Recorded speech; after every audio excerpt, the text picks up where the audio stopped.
Thank you very much for inviting me to do this presentation. This one was one I put together for another little library. The Winnebago Library asked me to do this one, I think almost like 2 years ago. So I was kind of curious about what I would find when I started putting this together. And it was surprising what I found. So I just want to start with an introduction to myself. You might not know who I am. So, my name is Kathi Kresol, and I am a local historian and author. And during my day job is actually working for the Rockford Public Library. I am the mobile library services manager, which means I get to direct and train and drive a 32-foot vehicle around in Rockford to different locations. When I'm not at the library, I spend my time searching for stories of the odd and unusual, and I call it looking for dead guys.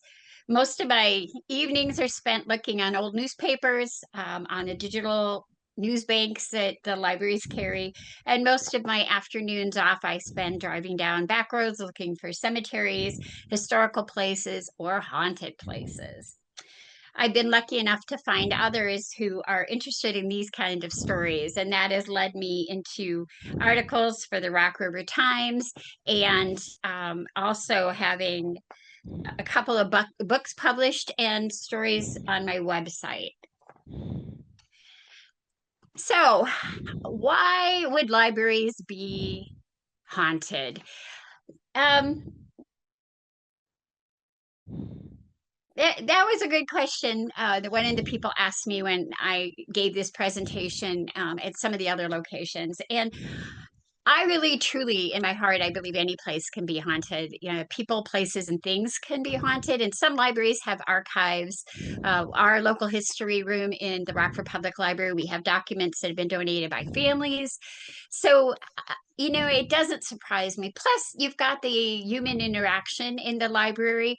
We have people who have worked here for decades at different libraries, and people in the neighborhoods who visit us. I get a lot of people. I currently am based out of the Montague branch, which is our oldest branch now at the Rockford Public Library. And people will come in and go, "Oh, I used to come here as a kid. I had fond memories and they'll mention a librarian that might have worked there, and we used to do this or we used to do that." So people have interactions, and so I think that those create a special kind of energy that might exist even after they no longer are breathing, as it were. So the first one that we're going to start with, and I will say this is one of the only presentations that I do where I have not been to every place that I talk about. I haven't made it to all of them yet. They're on my bucket list though. This one was kind of a surprise, and really all of them have been surprises, but this one is located in Nevada, Missouri. It was part of a two-year college originally, and it was founded in actually 1884, though this building opened in 1963. It's now owned by a women's group that carry on with their programs and stuff here. The ghostly claims of this particular library. So, students who use this library have reported books falling off the shelf, and not only in just like plop, there they go. It's kind of like sometimes they're actually thrown at this library. An apparition of an old man has been reported in a smoking jacket and a cap. He's seen walking all along on this balcony that overlooks the main part of the library. And there's two little Victorian girl ghosts that are seen skipping between the stacks and on the stairs, and sometimes you can hear them and not see them, and all of a sudden out of a dark corner will come a giggle out of the stacks. There's also a young lady spirit that's seen here, and she's probably the most prevalent as far as seeing things. She wears a long gown, and she's seen sitting reading a book. the startling thing about it is she doesn't appear to be on any furniture that's in the area. She's just kind of hovering in a sitting position and floating there. The most common um, haunting in this particular branch is of the sound of a ghostly piano that's playing. And it's weird because it can be heard, and then if you try to find it, it always seems like it's coming from the next room over or just a little further, and you move over to that area, and again it's coming from everywhere and nowhere all at the same time. And it occurs only in the evening time, when there's less people in the library. And so research on this ghost has led to two different kinds of stories. One, it used to be a teaching college for music. And one of the professors that worked there was Madame Blitz. Love the name. She was the head of the music department in 1900. And she had suffered from health problems for a few years, and in fact had recently been diagnosed, and the doctors told her that she would be needing to give up teaching. And she told her family members and her staff that she would rather be dead than not teach. She um, therefore decided on the graduation ceremony. They woke up that morning, May 27th, 1904, and she had been up in the middle of the night writing her speech that she was going to give to the graduating students. But her husband said that her health had been failing in the days leading up to this time period, until finally that morning on May 27th, the morning she was supposed to do this talk, she committed suicide. He came out of the bedroom and was heartbroken to see her draped over a couch. She had actually drank carbolic acid and then laid down and died. Her body was sent to Michigan for burial, but visitors continue to believe that she still exists in this library because she is seen walking in her black gown that she used to wear during her teaching days, and the piano playing. Whoever is playing this piano isn't just like you or me sitting down to play. They're definitely a skilled player. And so they say that she lingers there, continuing to play the piano music that she once used to teach her students. I love that. The other person that they think that could be one of the people that are playing this piano um, is of a younger woman than Madame Blitz, and her name was Vera.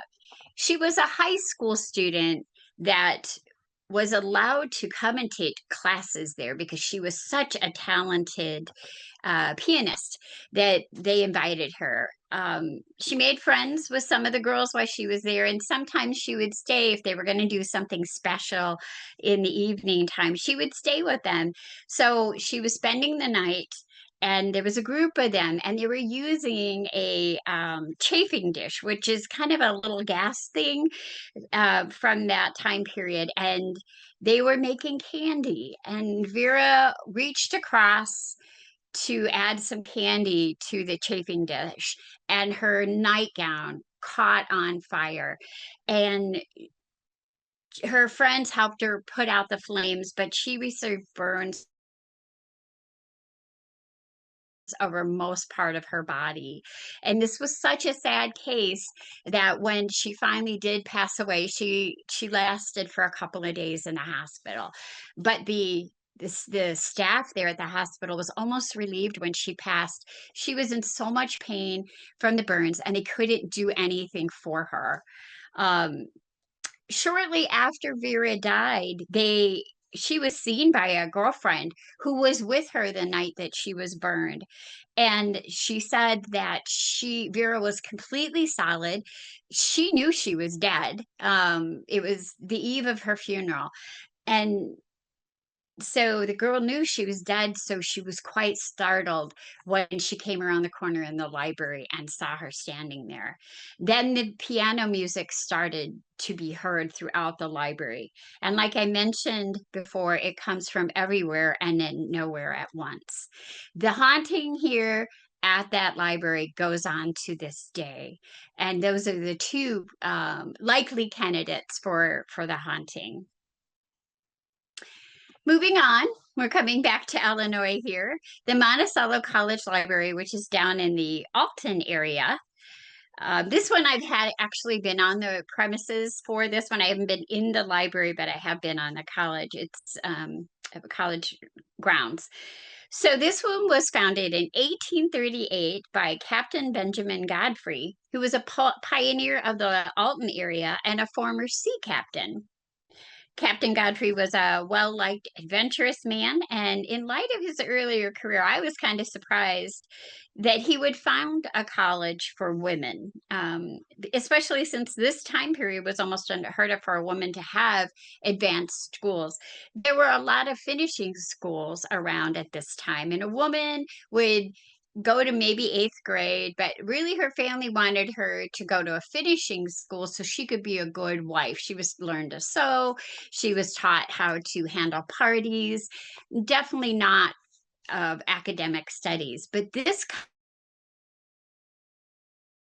college was different from the day it opened. So then they were actually given a higher education here. They studied courses in mathematics, English, history, philosophy, foreign languages, and music. Godfrey searched for a headmistress who would be a fine example to a woman of this time period for what they could achieve through these classes, and if they didn't get married. So he picked Harriet Haskell, and Haskell was well known in the eastern states, and he courted her for this job for quite a while before she finally gave in and came to this college. And as you can see by these dates, she was a principal for many years, and she really eluded everything that a very successful woman of her time period. And the girls loved her. She was popular right from the beginning, even though she could be a taskmaster about the studies. The girls really took to her, and she was known for her wit and her sharp sense of humor. She was adored by all of the students, and when she died in 1907, the girls, who would call themselves the Haskell girls, were deeply grieved by this woman's death. Years passed, and Monticello would eventually close as a female college, and it was then picked up by the Lewis and Clark Community College that opened on the same campus. The old college chapel then became the library, and other changes came, but one thing remained the same from the old female school.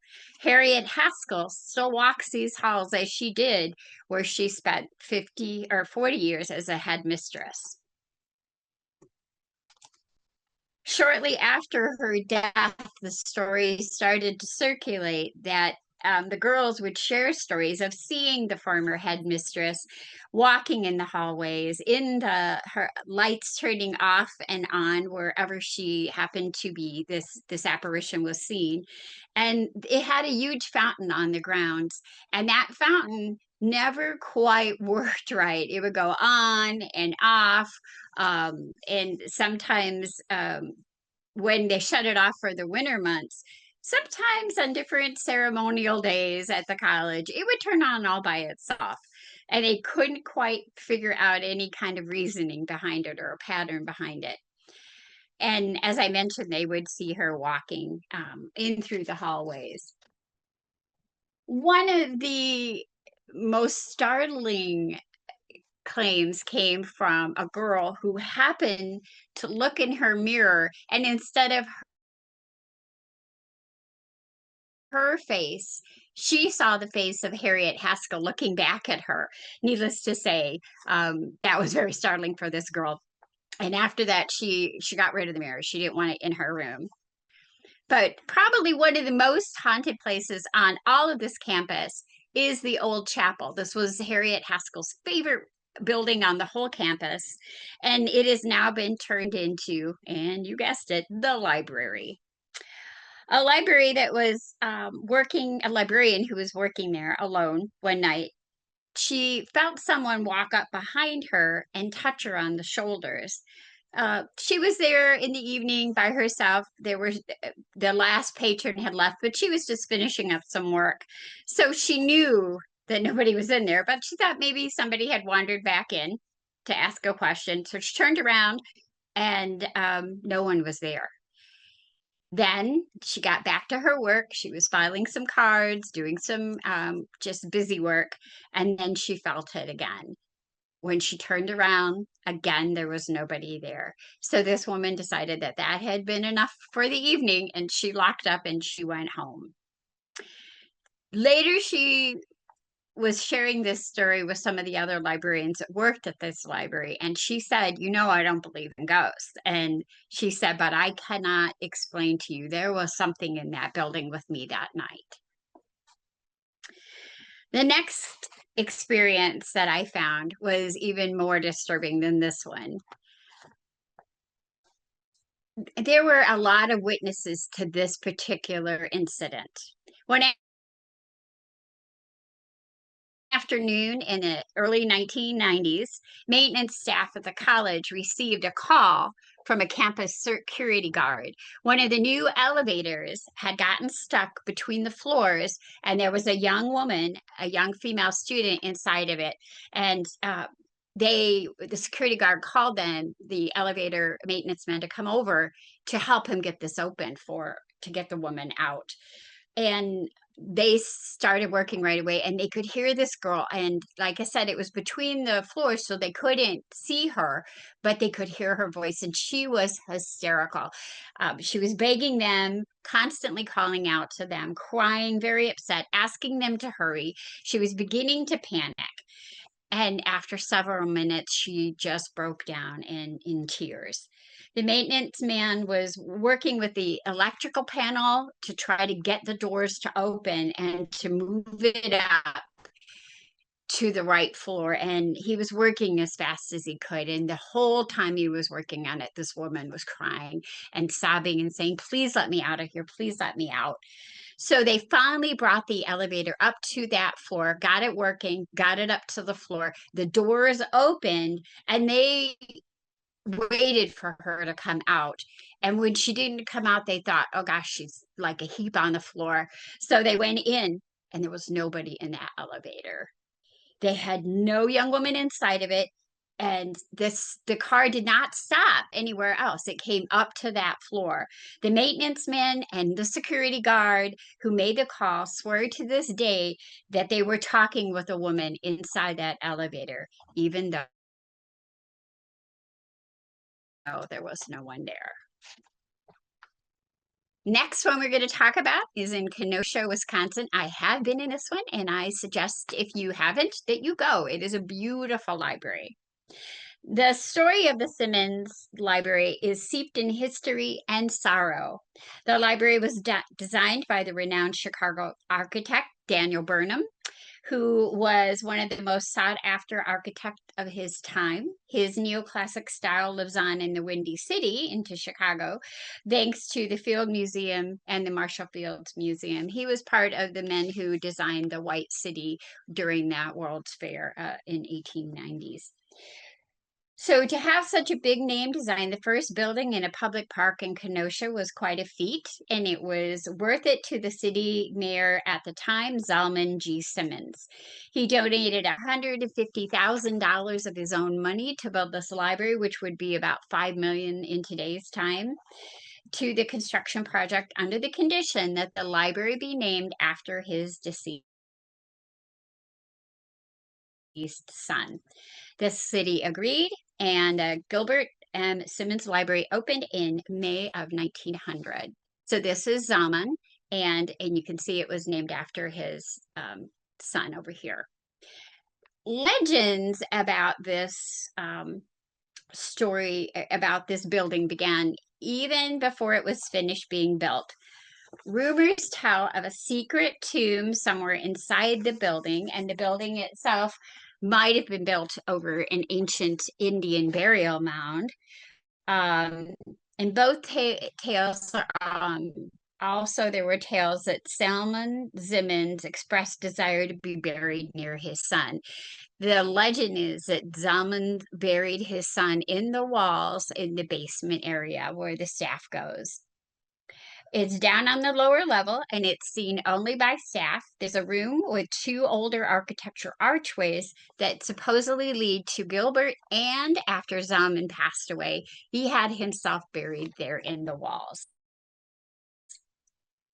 And both archways are now bricked over, and it is unclear what actually lies beyond them. The land that the library was built on carried its own tale of woe. It was built on which once was the home of Catherine and Charles Durkee, which were early settlers to the area. They didn't mean to come to this area. They were traveling down Lake Michigan, and Catherine became ill, and they needed to land there. And she fell in love with that area, and Charles built her a home on the property. Catherine had been sickly for a while, and she knew her time was short, and so then she passed away at the age of 25, and her husband then donated property for Greenridge Cemetery, and she was the first person buried in that cemetery there in Kenosha. She wanted to be buried where she could see the beautiful view of Lake Michigan. So the library itself has had many unexplained happenings, like items being moved around, giggling that comes from the spiral staircases, and tapping noises are heard throughout this whole library. And lights grow dim and brighter on their own. Shadows dance among the bookshelves, and many visitors have seen the ghost of Catherine weaving in and out of the stacks. Now, this library has really embraced the stories, and around Halloween they usually have some pretty good events that they host there, and you could hear about Catherine, as you can see by the picture on the left here. That's got the Kenosha Library behind it, and the ghostly image of Catherine on front of it. So they use this during the Halloween season to advertise their stuff. Oregon Public Library, which is a little closer to home to Rockford and North Suburban libraries. This one I found researching my newest project that I'm working on. I am writing a book about hauntings along the Rock River Valley. And so then I was approached by some friends of mine who are paranormal investigators, and they told me that I had to check out the Oregon Public Library. It opened in 1908, and it was built by two brothers who were architects from Chicago, Pond and Pond, who were part of this historic Eagle's Nest artist colony in Oregon that was created by Laredo Taft. He was a sculptor there. So this library, this is the inside. Now this room still exists today, but they've changed it into a nice sitting room. They run the fire on cold days, and you can sit and snuggle up by the fire and read books there. So what most folks might be surprised to learn is this historic building also contains a couple of spirits. Though no one has a clear idea of exactly how many spirits are in this actual building, the staff knows of at least two. They believe one is a child spirit that plays in the basement of the building, and the other is an older woman who roams the entire library. So this is the library, the way it looks today. And this was when I went to get a tour there. I did interview two different investigation teams that have investigated here after hours. And one was Larry Eisler III and Dan Norvell, who have a show that plays on Paraflix called Expedition Entity. And the other is the Bartel and Henson Paranormal Group that run the tours there at Conover Square. I was met by one of the librarians there, and he gave me a tour and he shared all of his experiences with me. So I do appreciate when I get to interview people who have had experiences in these buildings. It makes it much more exciting for me. So part of the building of the Oregon Public Library, because of that Eagle Nest artist colony connection, Laredo Taft made it so that they would give money, and as long as they were allowed to come and talk about and have a gallery space for the artists that were at the Eagle's Nest there across the river from the library. So on the left, there's a picture here of Governor Loudon. He was the 25th governor of Illinois, and he served from 1917 to 1921. And this library also embraces their hunting happenings there. And they have a really cute commercial that they ran a couple years ago where Governor Loudon steps down out of his picture. And I have to say, the actor that they got looks exactly like him. So he steps out of the picture and he wanders and he's looking at different genres of books and he's looking at the newspapers and stuff. It's a really fun commercial, and I was pleased when I saw how well they reacted to it. And then Laredo Taft, who is well known in the area because of his statue of the Eternal Indian, which sits on the high bluff overlooking the Rock River there at Oregon, Illinois. And you can see by the picture on the right, they have the mock-up that he made of that particular statue. The one in the center is another statue that he designed. It's called the Blind, and his artist colony sits next to where that Indian statue is that overlooks the valley. So there he has managed to get 50 articles that they donated, the Eagle's Nest donated to the Oregon, and they're on exhibit there. So you get to see some of the artwork there. Beautiful stuff. So this is the lower part of the library, and one of the most haunted claims that the staff shared with me is this back staircase, and you can see it through both pictures. This staircase runs up to that Eagle's Nest gallery, and I was there one day doing a presentation, and I came down these stairs and I didn't realize that they're only for staff. So when I came down, the one lady just kind of stepped over, like she's probably done a million times in her time there, and said, oh, that staircase is just for staff. And she said, actually, I'm kind of surprised to see you there. And I thought, well, I told her, I explained, I didn't realize it was for staff. And she goes, no, but we hear footsteps that come down these staircase all the time. And we do step over to tell the people that they are for staff only. And there's never anybody there. So that was very interesting to me. So they also hear on the first floor, they hear footsteps coming from that second floor Eagle's Nest area. This children's area that's in the basement is the one that has the most activity of what they think is a small child there. I interviewed Larry Eisler, who was there by himself filming one day. Him and Dan had the whole place to themselves with their sensitive that they were interviewing to do this, their expedition entity program for the Oregon Public Library.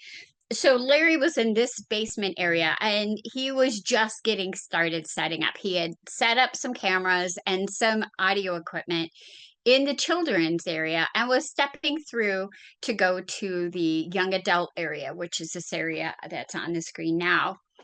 And you see the green chair that's hanging there. It's this kind of weird hammock chair that hangs from the ceiling. And Larry hadn't set any equipment up in this area yet. He was just getting started doing that. And as he was standing right at this location, that hammock started to swing by itself. And of course, he didn't have the cameras going. And by the time he got his camera up and started to film, it had stopped completely cold. It didn't slow down. It was at a um, full swing, and it just stopped suddenly, just as he turned that camera on. He was the only one in the basement when this took place. As for the identity of the spirits here, this particular area, they see a small shadow darting around quite a bit. And books get moved in this area too. So they think it might be from a child. And I looked through city records, I looked at city maps. I could not find a home that was built here prior to the building of the library. It was a open area.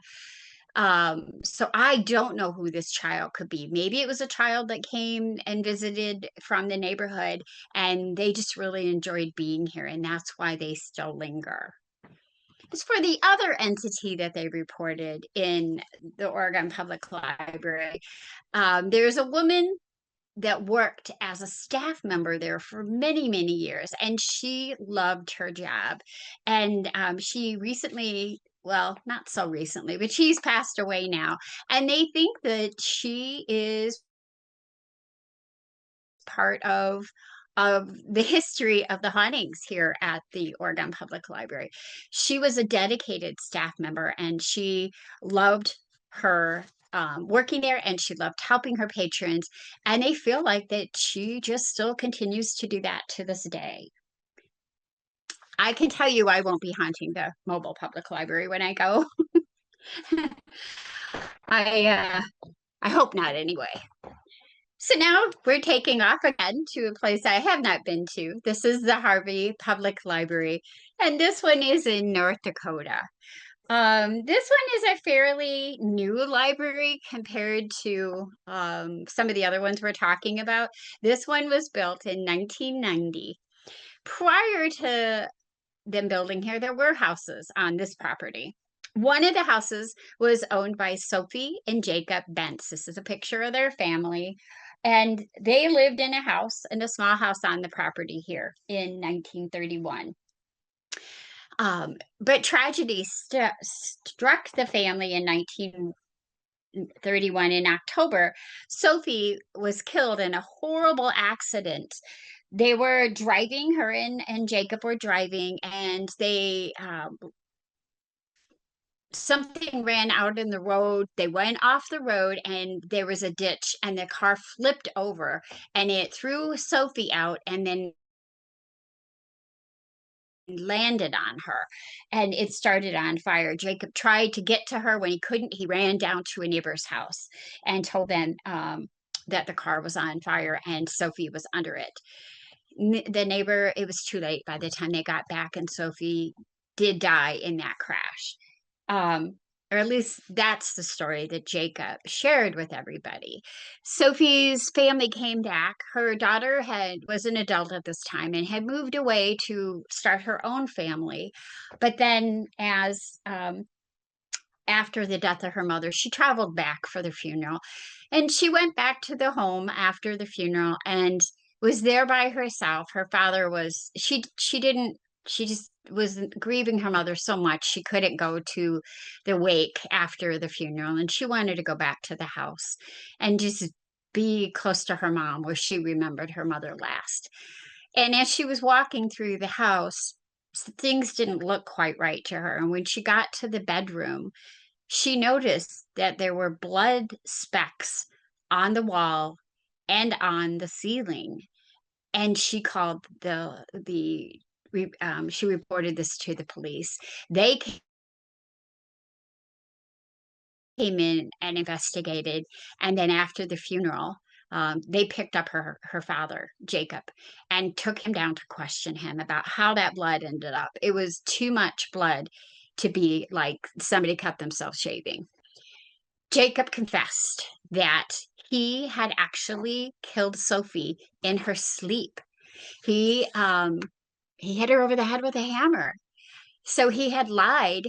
He hit her head, and then he realized what he had done, and he put her body in that car and made up this whole thing, and then wrecked the car and started it on fire to cover up this horrible crime that he had committed against Sophie.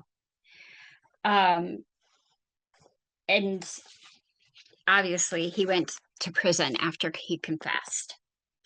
Jacob was arrested for the death of his wife, and he had finally told the truth. And he was sentenced to life in prison. In 1990, the Harvey Public Library opened on the site of the Bent's former home, with the librarian's office built right where that bedroom had once stood where Sophie had been murdered. Staff and visitors reported flickering lights, objects that would move from place to place, cold spots, and strange computer glitches. And the staff did research on the property and found Sophie's story. One of the staff claimed that she got chills all over her when she realized that the opening day of the library was also the anniversary of Sophie's funeral. Now, they say that she haunts this library because she was betrayed by the man she loved. And the library, again, embraces their ghost. And they did this photo shoot with this young lady portraying Sophie's ghost. And they talk about Sophie at presentations and especially during the Halloween time. This is where Sophie is buried. Sophie was buried under her maiden name and not her husband's name for obvious reasons. This one really surprised me. This is the Peoria Public Library. It was built originally in 1880. This building has been replaced. But this story and the hauntings still go on many decades after it was originally built. So as many as 13 ghosts are reported in this building, including a few former library directors. They roam the building, causing employees and patrons to be afraid. Up to this point, I hadn't really, the experiences that people have shared with me were startling, but nobody had shared with me that they were actually frightened by what was going on in the library until this particular building. They claim to hear their names being called. That would creep anybody out when they're alone in the stacks, feeling cold drafts in otherwise warm rooms, and even seeing the ghostly face of the very first director, E.S. Wilcox, in shadowy doorways. And he's always dressed in Victorian turn of the century attire. The origins of these stories are what really surprised me. This is an inside view of this old library, as I said. This has been replaced. So this begins decades ago. It includes a curse. The curse was made by Mrs. Andrew Gray, who was a prominent resident of Peoria, who lived on this plot of land where the library would be built, on the downtown branch of the library on Monroe Avenue. She gained custody of her wayward nephew. Her brother died and left her the custody of his son.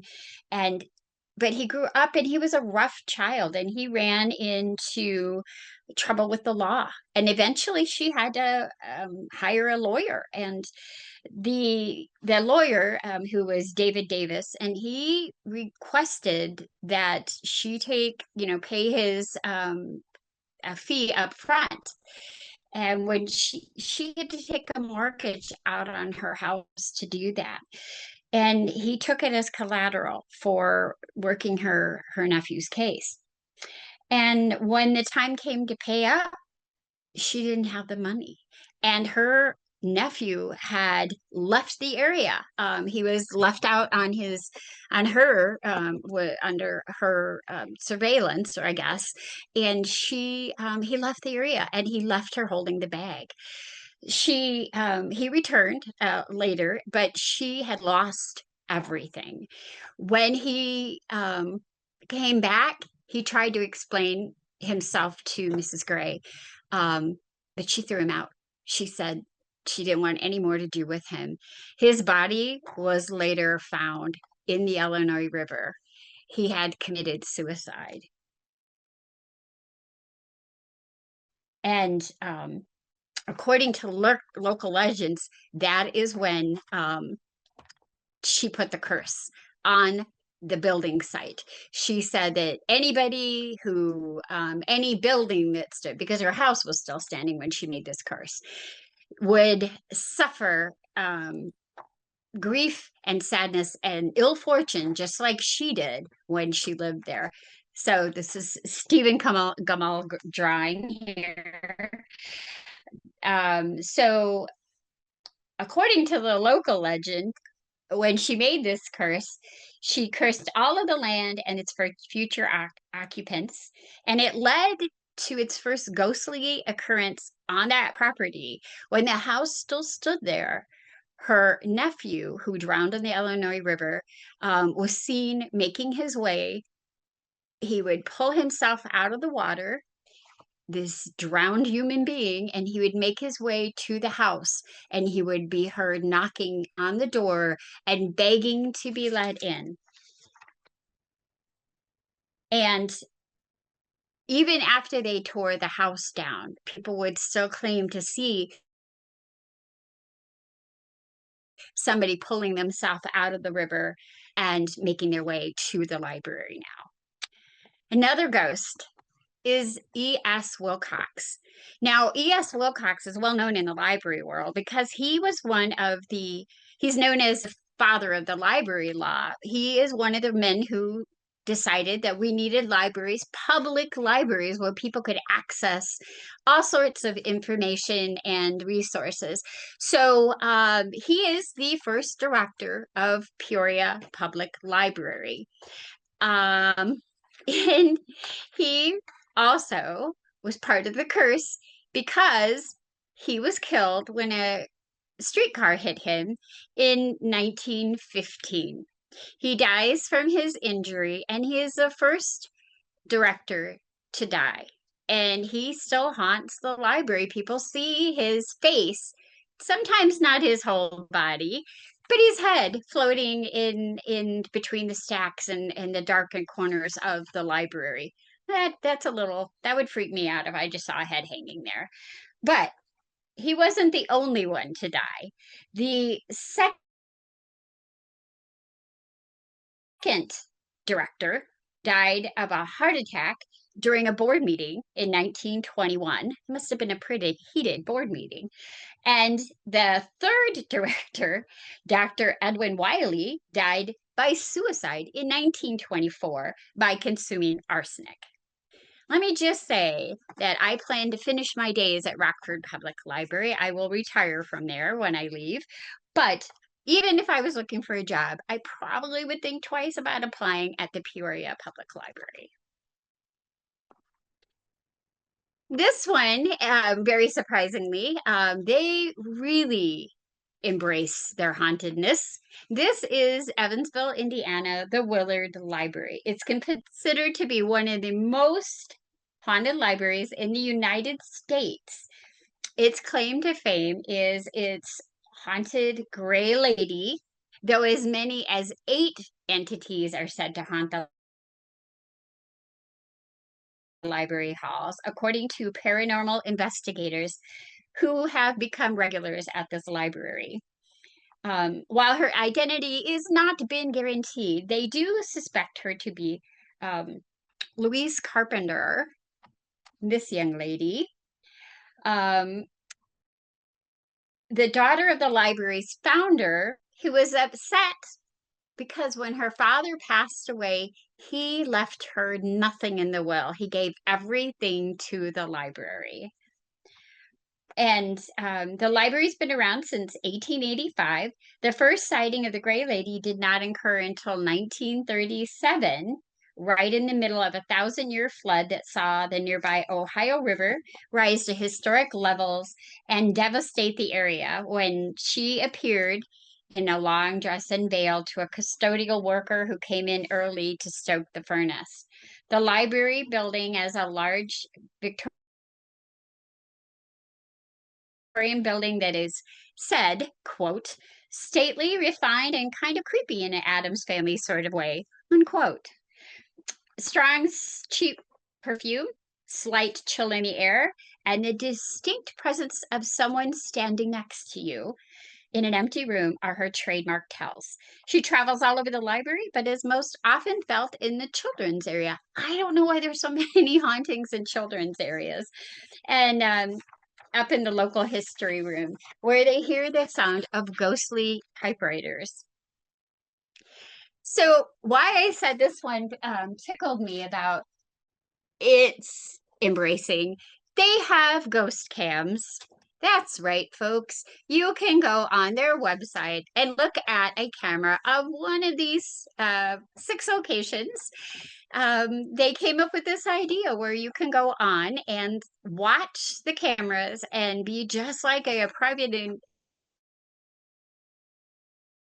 personal, have your personal experience as an investigator watching cameras of this library in real time.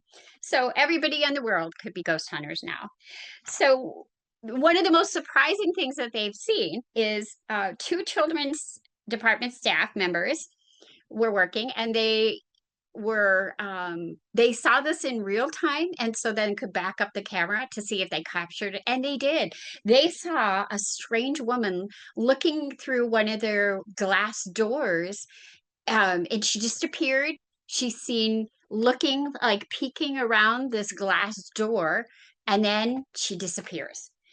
So they actually ran it back and looked at it and blew it up, but it becomes really pixelated then and grainy. The image is grainy. But they have water turning on and off in their bathrooms, smell of perfume, feeling of cold, strange noises, books and furniture moving around, feeling of touch. And one lady reported that she was wearing some dangly earrings and she felt somebody touch the side of her neck and tug on that earring. So several nooks, like I said, you can go on and watch these sightings that have taken place. This is not an actual picture of that sighting, but they do have shadows moving around on these cameras. So I've watched several, not hours worth. I'm not addicted, I swear. But at least some of the time, I love going on and seeing what people might be seeing. So this last story takes place in Pennsylvania. Several nooks and crannies of the Penn State University are said to be haunted. Students have reported in this building have reported seeing the red glow of what they think looks like a pair of eyes. Other sightings include ghost girls wandering, book carts moving without someone to push them,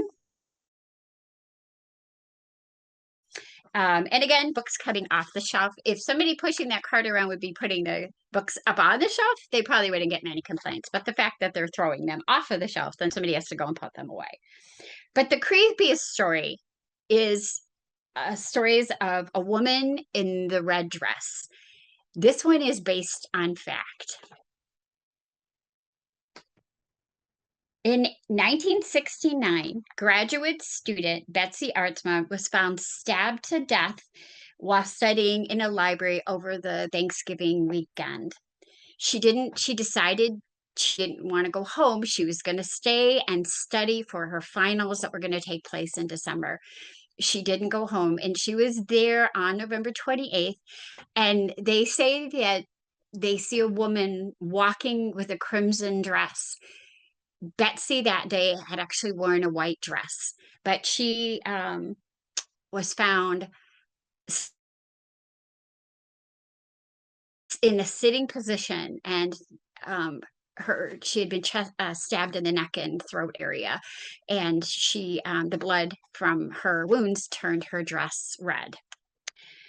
So at night, on certain nights, students can hear her screams from the basement below, and some have even seen that woman in the crimson dress. She's confused. They talk to her. She doesn't seem to know she's dead, and she doesn't realize where she's at. This murder was never solved. Her body remained in the building, and people were even on the upstairs, and they didn't realize what was happening in the lower level, even when the police came. So it was a very disturbing incident that actually did take place in this library, and apparently that murder continues to be acted out today. So I know we're getting close to the end of our time, but I just wanted to share a couple of my experiences at the Rockford Public Library with you guys. Um, so the main library had stood there for many, many years, but there were hauntings on the property of the Rockford Public Library way back to when the gas manufacturing plant stood there. And they hired a security guard because some of the workers were actually feeling like they were getting attacked, and they couldn't figure out how this was happening. And so they hired a security guard, but the security guard actually was attacked by an unseen entity at that location, so he quit. So that is the main library, and I'm kind of curious to see if it continues with this new building now. I had my own personal experience. I used to go in early in the morning and get the library ready when we had performers for our Saturday spectaculars. And I was the only one in the building because I got in really early. And I was opening up the auditorium and getting ready for our performer to come. Now, I don't know why they did this, but the light switch was in a metal box in the corner. So I opened the door. It was pitch black in the auditorium, except for the little light coming from from the hallway area. And I was making my way down to that box in the corner, and I'm feeling along the wall, and I just felt the metal of the box, and I was going to open it and flip on the lights when the piano that sat on the stage of the auditorium started to play by itself. Well, I can tell you, I was upstairs before I even realized my legs were moving. I got so startled. And my coworkers were coming in, and they're like, "Oh my God, what happened? You look like you've seen a ghost." And I said, "I didn't see one, but I think I heard one." And so they're like, "Wait, aren't you supposed to be like some big ghost hunter person?" And I was like, "Oh, yeah." But in that moment, when I go out looking for ghosts, I travel the country searching for these stories. I'm prepared. I am prepared to go in and find the ghosts. Not when I'm showing up at work on an early Saturday morning. I was not prepared for that one. So, I just want to thank the North Suburban Library for having me do this talk. And I want to tell you guys about, we now have a YouTube channel. Haunted Rockford does. My brother is a wizard when it comes to digital stuff. He is the reason my website does so well, and he has decided that we are turning some of my written stories into audio versions. And it was kind of funny when he threw this out at me. I was like, "I don't have time to be narrating those stories." And he goes, "No, no, I got you." And I said, "What do you mean?" He actually took a clip from the last video I did for North Suburban. He took a clip of my voice, and he did the AI thing, and he uses that AI to generate my voice to tell these stories. So I played it for my husband and I asked him if it sounded like me. And he's like, yeah. He said, when did you have time to do that? And I said, it's not me. And he said, what do you mean it's not you? And I said, it's AI. My brother used AI. And he said, huh. He said, that's cool. And he said, and kind of creepy. But he also said, yeah, I should have realized it wasn't you because you didn't say once. So, needless to say, the man did dishes for a week after that one. So, you can subscribe to this YouTube channel and get the newest versions of my stories. If you'd like to read more of my stories, you can find it on our Haunted Rockford website or kathikresol.com. And there's also a listing of our events. We do public investigations. If you want to find out what being a ghost hunter is all about, you can sign up for one of our events. We do have one coming up on August 16th. One of our newest locations is the Funderburg House in Belvedere. Very active haunted places. We investigated that one for a year before we opened it up to the public. But now you can sign up, and it helps the Boone County Historical Society and the Boone County Museum. And so that's one thing that we love to do with our events is we love to help these house mansion or museums. And I also will be speaking for them in October for a presentation if you want to come out. My latest book has been turned into the publisher. I'm very excited to announce that. And they probably won't be out till next year, but I'm really excited to share my new projects of all the stories I've gathered all along the Rock River Valley. Thank you very much for having me speak. I hope to meet some of you at my events. I hope you can come out and meet me soon. And thank you very much for your support through the years. This is my 20th year of doing events in the Northern Illinois area.